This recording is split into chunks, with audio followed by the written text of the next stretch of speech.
अस्सलाम वालेकुम and welcome to game set match. I hope आप लोग खैरियत से होंगे और अच्छे से अपना ख्याल रख रहे होंगे। Another day another show and a lot to discuss more because कोई तब्दीलियां नहीं हुई हैं, कुछ नहीं हुआ है। टीम इसी तरह जो है वो पहुंच गई है न्यूजीलैंड, और न्यूजीलैंड पहुंचने के बाद कुछ टाइम बाद दिल reach the venue of the World Cup, the biggest event of this year, World T20. So yes, इस हवाले से डिस्कशन होगी और ज़्यादा एक्सटेंडेड डिस्कशन इस पे करेंगे। मैं हूँ सवेरा पाशा और मेरे साथ मौजूद हैं अदील अज़हर। अस्सलाम वालेकुम एंड गुड इवनिंग आप सबको। यस इंडीड, पाकिस्तान टीम एक तवील सफ़र करने के बाद न्यूजीलैंड पहुँच गई है। Series which was not a part of the long term plan, बल्कि थोड़े अर्से पहले ही इस सीरीज़ को जो है वो अनाउंस किया गया था और बांग्लादेश भी इसमें पाकिस्तान के साथ शामिल होगी। इस सीरीज़ का पहला मैच ऑफ कोर्स थोड़े दिनों में, मैं अगर सब बता दूंगा तो फिर व्हाट्सएप में सवेरा के लिए बताने को रह क्या जाएगा। तो ऐसा करते हैं, सवेरा के पास जाते हैं और उनसे हम व्हाट्सएप इन स्पोर्ट्स स्टार्ट करते हैं। So WhatsApp in sports, yes, आधी खबर जो है वो दिन से आपको पता चल चुकी है। बट यस, टीम जो है वो न्यूजीलैंड पहुंच गई आराम करने के बाद। अब फिर वो प्रैक्टिस करेंगे एंड क्राइस्टचर्च में तीनों मैचेस खेले जाएंगे इस ट्राई नेशन सीरीज़ के, जहां बांग्लादेश, न्यूजीलैंड और पाकिस्तान आपको मुकाबले में देखेंगे। A very good practice because before the world T20 and I hope in 7 matches से हमने नहीं सीखा, बट शायद उन जो कम से कम हमने 3-4 मैचेस वहाँ खेलने हैं और ज़्यादा से ज़्यादा हम 5 भी खेल सकते हैं। सो उन मैचेस में हम कुछ सीख सकें और जब ये आराम के बाद ये लोग ट्रेनिंग का आगाज़ करेंगी टीम हमारी, एंड सीरीज़ में पाकिस्तान जो अपना पहला मैच खेलेगी दैट विल बी 7 अक्टूबर, जो कि बांग्लादेश के अगेंस्ट खेला जाएगा। ऑलराइट, वर्ल्ड कप में कुछ टीमों के रद्द-बदल का सिलसिला जो है वो चल रहा है। आज जो बड़ी दिलचस्प खबर आई वो वेस्ट इंडीज़ से आई, और वेस्ट इंडीज़ के जो बैट्समैन हैं, बल्कि कहना ये चाहिए कि उनके बड़े ही रेगुलरली फीचर करने वाले बैट्समैन हैं शर्मन हेटमायर, उनके बारे में ये बताया गया कि उनको वेस्ट इंडीज़ के स्क्वाड से खारिज कर दिया गया है। उसकी वजह ये बताई गई है that he failed to take the flight. वो फ्लाइट जो उनको पकड़नी थी न्यूयॉर्क सिटी के लिए, जहाँ से उनको ट्रैवल करना था ऑस्ट्रेलिया, उन्होंने वो फ्लाइट कैच नहीं की। इस पे जो टीम के कोच हैं जिमी एडम्स, उनको ये अदा उनकी पसंद नहीं आई। उन्होंने फ़ौरन फ़ोन किया वेस्ट इंडीज़ क्रिकेट बोर्ड के सेलेक्टर्स को और उनकी जगह उन्होंने जो है वो शैमरा ब्रूक्स को जो है वो शामिल किया है इस टीम में। कहते ये हैं कि जी फर्स्ट को उनको फ़्लाइट टीम के साथ जाना था, लेकिन अपनी कुछ पर्सनल वजूहात की बिना पर हेटमायर ने कहा कि वो थर्ड को ट्रैवल करेंगे, और थर्ड को भी he did not turn up for the flight, यानी अपनी फ़्लाइट के लिए वो एयरपोर्ट नहीं पहुँचे। So he could not travel, so he is out now. और 34 साला Brooks is now a part of the West Indian squad. हमारे तो सारे लोगों ने फ्लाइट पकड़ ली थी अभी तक, तो सबने पकड़ ली है फ्लाइट, बट बहुत सारी, मतलब बहुत, मुझे लग रहा है कि कुछ जो ऐसे कैरेक्टर्स हैं, important characters of the teams, वो जब इधर उधर नहीं हैं, मतलब we won't see Bumrah in this world cup now, not Hetmyer as well, then England से भी जो है those characters of England who are not available to play. And I hope and I wish कि शाहीन शाह अफरीदी जो है वो सही से रिकवर हो जाए, बिकॉज एक है अभी भी क्वेश्चन मार्क, आप 100% श्योर नहीं हो सकते, बट क्वेश्चन मार्क है। भी बड़ी लॉन्ग टर्म दी कि 15 तारीख को ब्रिस्बेन में ज्वाइन करेंगे। वो मुझे अभी like on the edge. So I hope के जो है प्लेयर्स पहुंच सकें वहां और वो चार्म खत्म ना हो वर्ल्ड T20 का। मूविंग ऑन फर्दर, और बात करें स्नूकर के हवाले से, क्रिकेट के जरा हट के भी थोड़ी सी बात करें। सो वर्ल्ड टीम स्नूकर की चैंपियनशिप कल से मलेशिया के शहर कुआलालंपुर में शुरू होगी, और इवेंट में दुनिया भर की 29 टीमें शिरकत कर रही हैं, जिन्हें 8 ग्रुप्स में तकसीम किया गया है। पाकिस्तान, सिंगापुर, कतर ये ग्रुप F में मौजूद हैं, और हर ग्रुप में से 2 टीम्स जो हैं वो नॉकआउट के लिए क्वालिफाई करेंगी। इवेंट में पाकिस्तान 6 अक्टूबर को सिंगापुर के खिलाफ एक्शन में दिखेगी। So I think these are that's all the sport news जो हमारे पास इस वक्त है। अगर बातें करने को आएंगे तो फिर तो हमारे पास काफ़ी सारी बातें तो कभी स्पोर्ट्स से ख़त्म नहीं होती। हमने पिछले हफ्ते वैसे सवेरा बेसबॉल का भी जिक्र कर रहे थे जी, और उसमें पाकिस्तान की जो टीम की आउटिंग थी, अनफॉर्चुनेटली वो 2 मैचेस में आकर ही ख़त्म हो गई। पाकिस्तान पहला मैच अर्जेंटीना से, वाज अ क्लोज गेम जो हमारे, लेकिन दूसरे गेम में we lost to Nicaragua. Pakistan की ये टीम जो है, जैसे कि हमने आपको उसको भी बताया था कि अमेरिका, कनाडा और पाकिस्तान के जो लोकल प्लेयर्स हैं उनको एमलगमेट करके बनाई गई थी, and a lot of personal efforts bye जो उहदेदारान हैं, जो शाह साहब का हमने आपको एक इंटरव्यू भी दिखाया था पाकिस्तान बेसबॉल फेडरेशन के।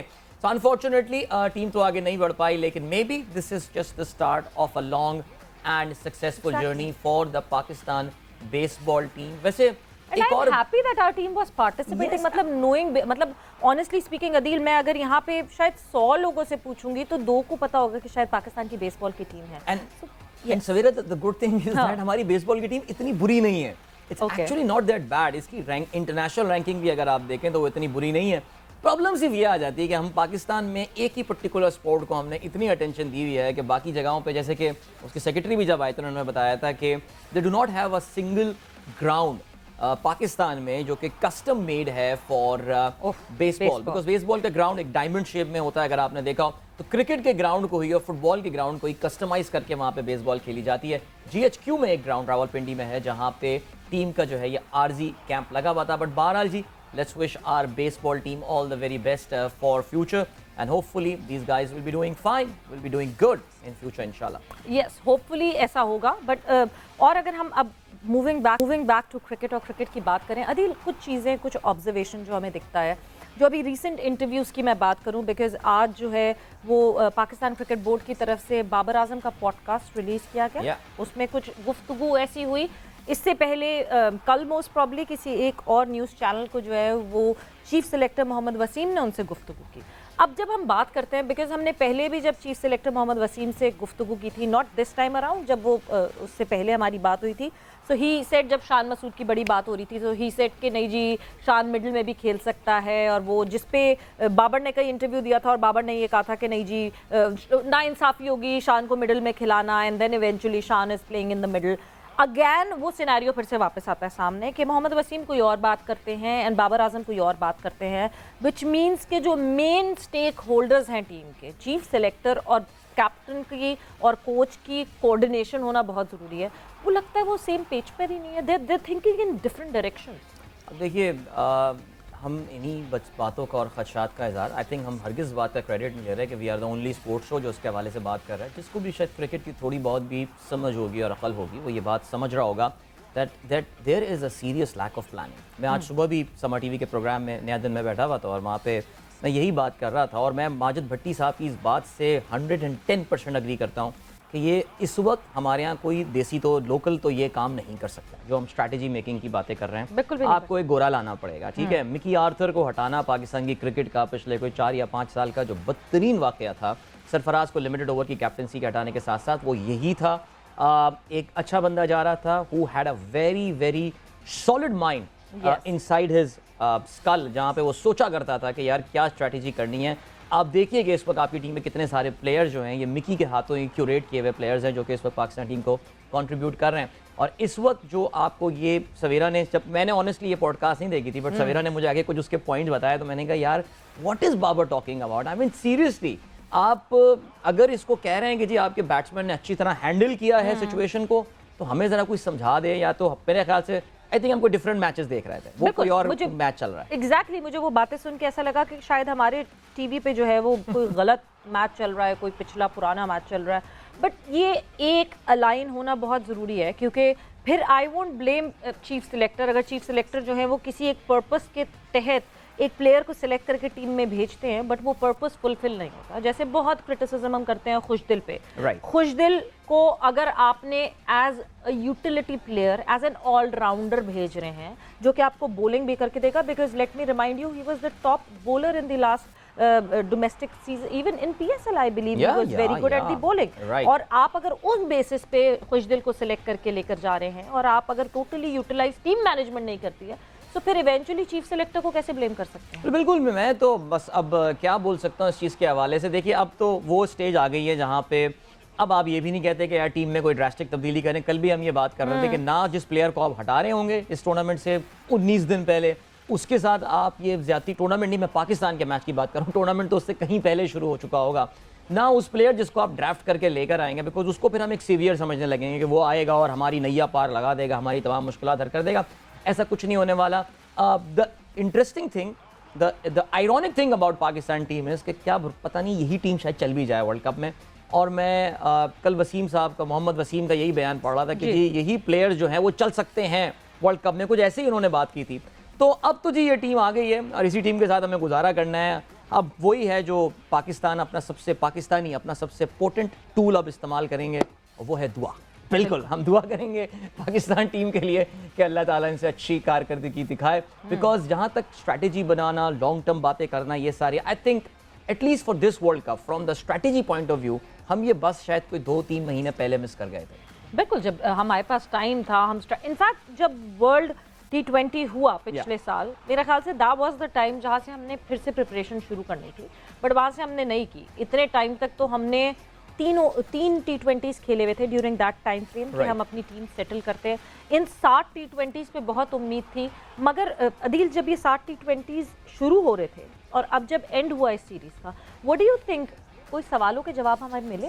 I think we have, मेरे ख्याल से exactly, I think we have ended up, we are there with more questions now. हमारे पास और बल्कि कुछ हमें expectations थी कि चलो यार, मैं फॉर एग्जाम्पल आसिफ अली की बात करता हूँ कि यार चलो आसिफ अली, अब प्रॉब्लम ये याद है कि एक बड़ा ज़बरदस्त आर्टिकल दानियाल रसूल ने लिखा था कि पाकिस्तान के जो biggest strength is their biggest problem as well, कि जी हमारे ओपनर्स इतना चल जाते हैं कि वो हमारे लोअर मिडिल ऑर्डर को टाइम ही नहीं दे रहे हैं। तो हमने कहा चलो यार आसिफ अली एंड में आता है, 2-3 ओवर्स की कहानी है, क्यों ना आसिफ अली जब 11वें-12वें ओवर में आएगा तब वो क्या करेगा। आसिफ अली 11वें-12वें ओवर में भी आकर हमें अंदाज़ा ये हुआ कि वो 8 से 10 बॉलों से ज़्यादा लास्ट करते नहीं हैं। वो सवाल हमारा जवाब नहीं हुआ, ठीक है जी, पॉइंट नंबर 1। सेकेंडली फिर वही बात जो हम कहा करते थे कि जी अगर 12वें ओवर में पाकिस्तान के 4 खिलाड़ी आउट हो जाएंगे तो फिर पाकिस्तान क्या करेगा। हमने ये भी देख लिया कि हमारी टीम जो है वो ऑल आउट होने की भी पूरी काबिलियत रखती है। 19वें 20वें ओवर में टीम हमारी ऑल आउट भी हो रही है, ये चीज़ भी आपकी नहीं हुई। क्या बाबर और रिजवान अपनी पोजीशन को सेक्रीफाइस करके किसी और को ऊपर खेलने का मौका देंगे? हमारा ये सवाल का जवाब जो है वो नहीं आया। सिर्फ कितनी डिफरेंट अप्रोच है। इंग्लैंड को अगर आप देखें, मार्क वुड एक मैच में 10 रन दे के 3 विकेटें हासिल करता है, अगले मैच में उसको रेस्ट दे दिया जाता है और फिर क्या है जी, कहते हैं नहीं हमें और प्लेयर्स को भी ट्राई करना है। तो भाई अब ये जो स्विच ऑन एंड ऑफ वाली बात हम कल सुन रहे थे, उसके लिए सबसे पहले आपको वो माइंडसेट लाना पड़ेगा, स्विच ऑन एंड ऑफ वाला, वरना ये मैं वही कह रहा हूँ 4 साल बाद भी यही बातें हो रही होंगी। बट अदिल फिर जब ये बात मैं अगर इसको काउंटर करूँ इस बात को कि नहीं जी हम बाबर और रिजवान को डिस्टर्ब करें, जो कि शायद वाहिद हैं जो हमें अपनी बैटिंग लाइनअप में सेट लगते हैं, राइट। सो क्या ये भी सही होगा? बिकॉज इफ़ यू रिमेंबर कुछ दिनों पहले जब हम लाला से बात कर रहे थे और सरफराज के लिए उन्होंने ये कहा कि सरफराज ने अपना ओपनिंग स्टैंड क्यों छोड़ा और अपने आप को क्यों डिमोट करता गया। 4थे नंबर तक सरफराज पहुंच गए, 4थे के बाद कभी 6ठे पे भी आने लगे, आगे भेज दिया किसी को, आगे भेज दिया। मे बी वो शायद इनसिक्योर हुए बगैर एक चीज सोच रहे थे, doing better for the team, but that did not do good with him. Maybe that is an example in front of Babar और मे बी रिजवान, और उस वजह से आप अपनी पास्ट एक्सपीरियंसेस को देख देख के सीख रहे हो। Maybe this could be a very strong reason that they don't want to move. अच्छा, इसमें मेरा जो काउंटर आर्गुमेंट होगा ना वही होगा कि सवेरा बाबर सरफराज के मुकाबले में बहुत बड़ा बैट्समैन है, प्लीज। आई थिंक इसमें तो हमें कोई दो राय नहीं। सरफराज का देखें, सरफराज एक बहुत आई थिंक टीम के लिए खेलने वाला बंदा है, बाकी लोग भी टीम के लिए खेलते हैं, इसमें कोई शक नहीं है। What I am trying to say is that वो अपनी ज़ात से ज़्यादा टीम को हमेशा उसने इंपॉर्टेंस दी और शायद इसी वजह से बेचारे की जो बुराई भी आई है वो शायद इसी वजह से आई है। Yes, he was not scoring runs as well, that is also an issue. However, मैं ये स्टॉप टेकिंग हिज डिसीजन। अगर सरफराज के कोई डाउनफॉल आया है, he was dominated by Inzamam ul Haq and Mickey author, ये मैं बहुत ओपनली इस बात पे बात करता हूं। देखिए सरफराज ज़ाहिर है एक पूरा एक टॉपिक है जिस पे पूरी सरफराज के, I won't call it a downfall, लेकिन वाकई पाकिस्तान को 92 के बाद 2009 के वर्ल्ड कप के बाद एक बड़ा टूर्नामेंट जिताने वाला कप्तान अचानक कहाँ गुमनामी के अंधेरों में कहीं हमें नजर आता है। लेकिन now coming back to this Babar and ये पोजीशन लूज, बाबर बहुत बड़ा बैट्समैन और हमें शायद माननी पड़ेगी कि by the time Babar will end his career, cricket board 10,000 run तो उसको होने नहीं देगा, बिकॉज़ ज्यादा टेस्ट मैचेस खिलाने नहीं देंगे उसको। एफटीपी में नहीं है बेचारा, वो किसी और मुल्क से भी खेले। लेकिन अगर हम एक ओवरऑल इंपैक्ट की बात करेंगे, he might end up somewhere above Inzamam and Javed Miandad and all. Babar इस लेवल का, सरफराज वाज नेवर देयर। मैं यही समझता हूं कि बाबर शायद, मैं नॉट सेइंग कि यार तुम परमानेंट अपनी इस पोजीशन पे आके खेलो, बट गिव शान अ ट्राई, में भी आके देख लो क्या रिजवान नंबर 4 पे आके देख सकता है। इस सीरीज का शायद मैं समझता हूँ मकसद कोई हो सकता था, बिकॉज जब ये सीरीज स्टार्ट हुई थी लाला के साथ हम यही बात कर रहे थे कि इस सीरीज की जो खास बात है वो ये है कि वर्ल्ड कप आपसे इतना करीब है कि लोग इस सीरीज को आइसोलेशन में नहीं देख रहे। अगर इस सीरीज को आइसोलेशन में देख रहे होते तो इसकी एक अपनी अलग इंपॉर्टेंस थी, but from the strategic making point of view, strategic point of view, I think this was a very important series जहाँ पे हम डिफरेंट एटलीस्ट अपने बैटिंग कॉम्बिनेशंस ट्राई कर सकते थे। लेकिन बहरहाल अब तो खैर वही बात है कि we are left with more questions now. फिर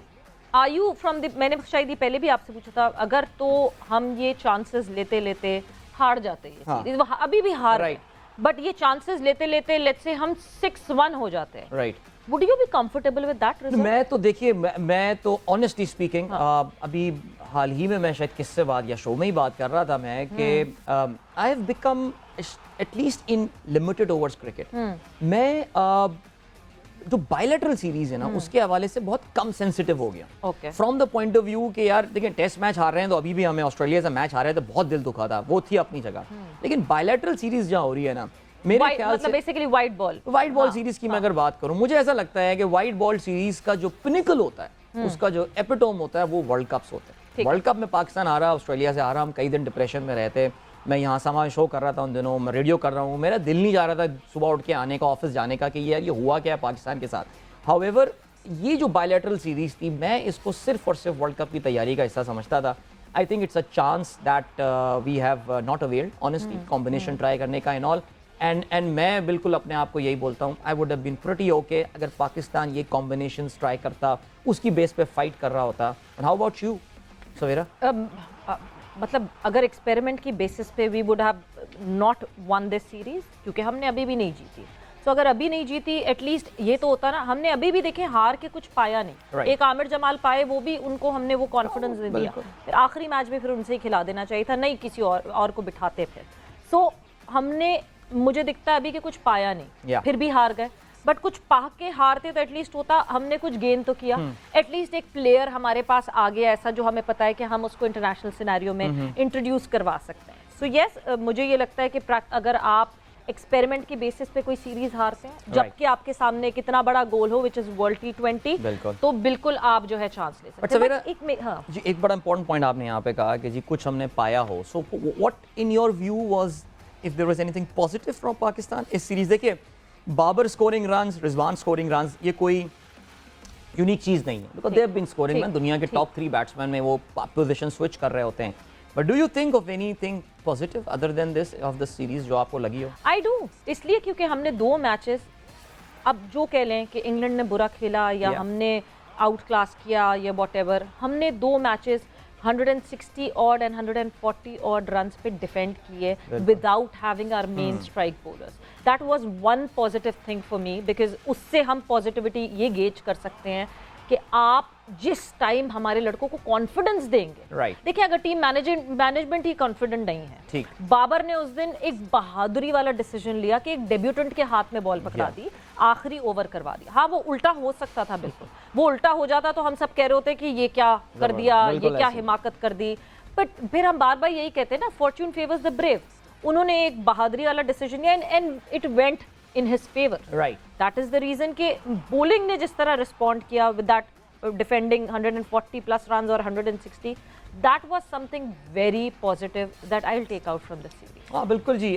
ये अच्छा मेरे अगर आप मुझसे पूछें तो मेरे लिए I think Haris Rauf was the standout thing for Pakistan because मैं बल्कि यही कहूँगा कि slowly and gradually Haris Rauf कहते हैं ना he's coming of age now, और जिस तरह हारिस रऊफ अपनी स्लोअर वंस को जिस तरह एक्सप्लॉइट कर रहे हैं अपनी फास्ट बॉलिंग के साथ साथ, सो मेरा ये ख्याल है कि आई थिंक पाकिस्तान को जो है ना वो एक प्रॉपर एक वाइट बॉल का जो है ना वो एक प्लेयर मिल गया है हु इज मैं बॉलर की बात कर रहा हूँ, who is suited for all conditions. और पाकिस्तान को ये हारिस रऊफ की जो स्पीड है, और क्योंकि हारिस थोड़े दराज कद भी हैं, जो बाउंस वो एक्सट्रैक्ट कर सकते हैं विकेट के साथ, ये वर्ल्ड कप में हमारी मदद कर सकती है। हारिस का अच्छा एक्सपीरियंस भी है बिग बैश लीग में खेलने का, मेलबर्न स्टार्स के लिए वो काफ़ी रेगुलरली फीचर करते भी रहे हैं। सो अगर कोई मुझसे पूछे there was one positive thing from Pakistan in this series, that was Haris Rauf. He got 8 wickets in this tournament at an average of 23 by the way and at an economy rate of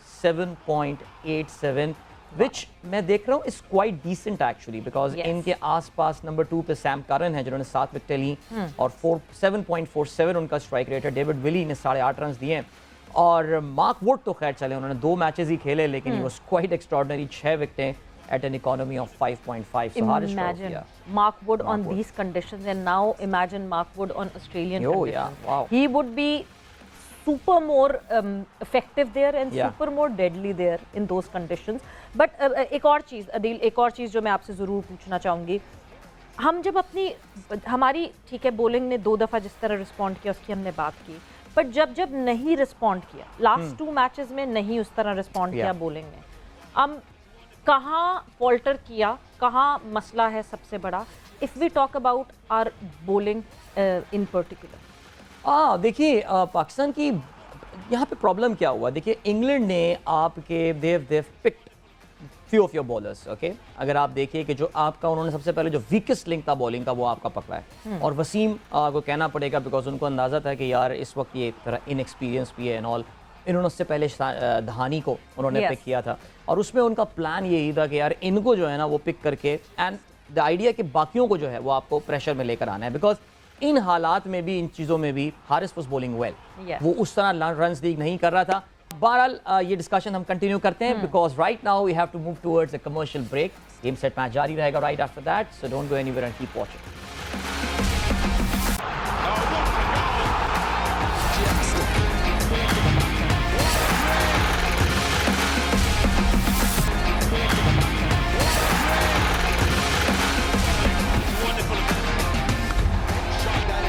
and welcome back to game set match. Discussion हमारी चल रही है, हम ढूंढना चाह रहे हैं कि क्या क्या शॉर्टफॉल्स हैं टीम पाकिस्तान में और क्या हम अब आने वाले टाइम फ्रेम में उनको ओवरकम कर सकते हैं कि नहीं कर सकते। सो अदील, ब्रेक पे जाने से पहले जो मैं बॉलिंग की बात कर रही थी कि ठीक है हमने दो बड़ी आउटस्टैंडिंग परफॉर्मेंस दिखाई एज अ बॉलिंग यूनिट, मगर उसके बाद जो है वो दो और परफॉर्मेंसेज ऐसी थी जिसमें we could not control our bowling as well. Batting के तो मसले चल ही रहे हैं जो चल रहे हैं। सो जब मैं एक चीज़, क्या can this be a factor कि हम हर किसी को समझते हैं कि हमारे यहाँ एक्सेप्शनल प्लेयर आएगा, बगैर फर्स्ट क्लास खेले हमारे यहाँ वंडर आएगा। मतलब there could be one wonder, we can say Shaheen Shah Afridi, because Shaheen Shah Afridi ने भी नहीं खेला हुआ अगर मैं फर्स्ट क्लास की बात करूँ, बट एक ही हो सकता है ना इतनी लॉट में। हमें लगता है कि हमारे 6 के 6, 5 के 5 बॉलर्स जो हैं वो सारे वंडर्स होंगे, बिकॉज जब मैं domestic, is that one of the reason कि जब हमारा एक बॉलर फंसता है तो उसको सिचुएशन से निकलना नहीं आता? नहीं, बिल्कुल। देखिए देयर इज कहते हैं ना कि एक्सपीरियंस का कोई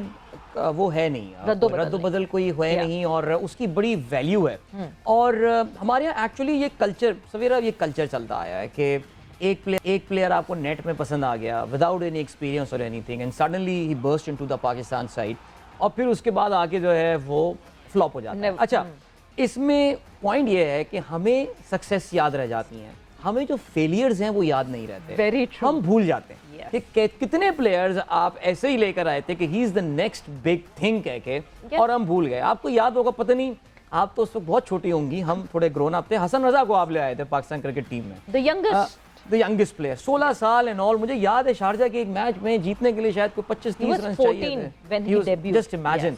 और उसके अलावा मुझे एक और शादाब कबीर भी याद है, मुझे एक प्लेयर इंग्लैंड में हम ले आए थे जी, बड़ा बेहतरीन। लेकिन फिर क्या होता है, प्लेयर आता है, नहीं चलता है, फिर आप जो है ना उसको राइट ऑफ कर देते हैं। There are very few players like Misbah की अगर हम बात करें, या फवाद आलम की फॉर दैट मैटर बात करें, कि जो कम बैक कर जाते हैं अपना। फवाद का कम बैक भी हम कंप्लीट नहीं कह सकते, because I mean he is struggling for place in the Pakistan side right now, because run पूरे साल फवाद ने किए नहीं है। लेकिन experience is a very critical thing, और जब तक आप उस स्टेज पे जाके एंड ऑल आप नहीं करेंगे, बस हमारे यहाँ क्योंकि शायद जज्बाती हम ज़्यादा हैं, वी एक्सपेक्ट मेरिकल्स, हम ये भी समझते हैं प्लेयर को उठा कर ले आते हैं, वी एक्सपेक्ट कि यार ये बंदा जो है ना हमें अगला मैच जिता के दे देगा। पेशेंस की ज़रूरत होती है, और पेशेंस आपको बिल्ड करना होता है थ्रू डोमेस्टिक क्रिकेट। तभी जो अभी बात सवेरा हो रही है जी, साइम अयूब को ले आओ, साइम अयूब को ले आओ, क्यों ले आओ साइम अयूब को यार टीम में, उसको खेलने दो ज़रा से यार। वी माशाल्लाह फर्स्ट क्लास में रन करेगा ऑलरेडी। उसने जो अभी सिंध के लिए पहली इनिंग खेली है, बड़ी अच्छी inning, I think scored 74 run और समथिंग। आज तैयब ताहिर ने जो है वो सेंचुरी स्कोर की है इन द कायद-ए-आज़म ट्रॉफी, जो सेकंड राउंड के मैचेस आज से जिनका आगाज हुआ है। So give them time, let them score runs. लेकिन फिर इसका एक काउंटर आर्ग्यूमेंट इसी गुफ्तगू में निकल आता है, फिर कामरान गुलाम बेचारे की क्या गलती है, जो कि पता नहीं पिछले कितने सालों से कायद-ए-आज़म ट्रॉफी में रन्स कर रहा है। ताबिश खान आपका बहुत, ताबिश तो एक लेजेंडरी स्टोरी बन गई आपके यहाँ कि आपने चले एक ट्रिब्यूट देने को उसको टेस्ट खिला दिया, but he could have made his debut in Pakistan team long time back. So मुझे नहीं पता हम पाकिस्तानी कहाँ लाइन ड्रॉ करेंगे, कब तक हम इस एक्स्ट्रॉर्डिनरी टैलेंट को, ओ जी बस नेक्स्ट बिग थिंग को ला के हम टीम में सेटअप पे ले आएंगे। He doesn't work out, he flops at the big occasions. मेरा ये ख्याल है, मैं उस स्कूल ऑफ थॉट का हूँ जो ये कहता हूँ कि नहीं यार, ये 17, 18, 16 साल के debuts they don't impress me, let that player perform different. और अब तो PSL जैसा एक प्लेटफॉर्म आ गया है जहाँ पे आप भरे हुए स्टेडियम के सामने भी परफॉर्म कर सकते हैं। मतलब आप पूरी तरह टेस्ट हो सकते हैं, आप उस प्रेशर सिचुएशन को किस तरह टेकअप करेंगे जब पूरा स्टेडियम भरा हुआ होगा, और आप किस तरह उसको आप क्या उस प्रेशर सिचुएशन को एब्जॉर्ब कर पाएंगे कि नहीं कर पाएंगे, आपके पास एक प्लेटफॉर्म उसके लिए ज़रूर आ गया है। बट देन फिर जब एक मुझे ऐसा लगता है कि as criteria out loud openly इस टीम मैनेजमेंट ने अनाउंस नहीं किया हुआ है, but you see all the young players playing in the team and being a part of the team. आपको लगता है ये भी एक इशू है कि मतलब अगर आप सारे यंगस्टर्स को ले आएंगे, तो हम जब ऑन जॉब ट्रेनिंग की बात करते हैं, when you join an office, आप ऑन जॉब ट्रेनिंग आपकी ऐसे होती है कि आप सीनियर्स के साथ काम करते हैं और ऑब्वियसली आप उनसे सीख रहे होते हैं। एक यहाँ पे भी क्या मुश्किल और मसला आया, बिकॉज जब मैं डोमेस्टिक में देखती हूँ तो डोमेस्टिक में भी there many senior players who are crying out loud इस वजह से कि उनको नहीं टीम्स में रखा गया। और यही मानना है कि सारे अगर 20 साल के बच्चे एक साथ खेलेंगे तो सिखाएगा कौन? बिल्कुल ऐसी नहीं। देखिए यार, मैं तो अभी we got to be very confirm. देखिए 20 साल की उम्र में भी कोई एक्स्ट्रॉर्डिनरी लड़का है, यानी एक बंदा जो आपके हर सीजन में टॉप कर रहा है, बिल्कुल जी ले आओ, 2 सीजन खेल चुका है, दोनों सीजन इसने रन किए हैं, please bring him to Pakistan side. जो एक बहुत बड़ा इशू है ना सवेरा, वो ये है कि हमारे यहाँ वो जो ए टीम वाला कॉन्सेप्ट है, जिस तरह आप इंग्लैंड में देखते हैं, जिसको इंग्लैंड लाइन्स कहते हैं, वो हमारे शाहीन हमने नाम तो बड़ा अच्छा दे दिया है, लेकिन आई थिंक मुझे कभी कभार ऐसा लगता है कि हम उस प्लेटफॉर्म को जो है वो हम ठीक से यूटिलाइज नहीं कर पा रहे हैं, उसको हम ठीक से इस्तेमाल नहीं कर पा रहे हैं। हमारे इन एस्पायरिंग प्लेयर्स को, जो हमारे प्लेयर्स को जो पाकिस्तान टीम में पहुंचने से पहले, मैं ये समझता हूँ, देखिए क्रिकेट बोर्ड की जिम्मेदारी बनती है। हर क्रिकेट बोर्ड ये चाहता है कि यार हमारे जूनियर्स के साथ मैच हो। We need to be in touch with Sri Lanka, with Bangladesh, New Zealand, Australia. England Lions का तो मैंने आपको बताया कि उनका तो बहुत एक्टिव सेटअप है। साउथ अफ्रीका, खेलें इनके साथ क्रिकेट, इन बच्चों को वहाँ की कंडीशंस और ये सारी चीज़ें बताएं। सवेरा एक बहुत इंपॉर्टेंट पॉइंट जो इंग्लिश क्रिकेट टीम के हवाले से मुझे नहीं पता ये डिस्कस होता है या नहीं होता। England cricket board is one of the most liberal boards when it comes to playing in foreign franchise leagues. Yes.